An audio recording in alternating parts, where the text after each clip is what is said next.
How to activate a Gemini credit card. First of all, tap on the credit card section from the home screen or the menu. Look for the option that says Activate Card and tap on it to start the activation process. You will be prompted to enter your credit card details such as the card number, expiration date and CVV. Carefully enter the information exactly as it appears on your card. After entering your details, review the information and confirm the activation request. Gemini will verify your information and activate your credit card within moments.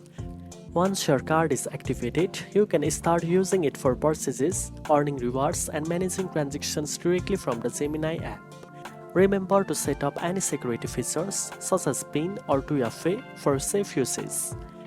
Now you know how to activate your Gemini credit card. If you found this video helpful, don't forget to like, share and subscribe for more trading tips. Thanks for watching and I'll see you in the next one.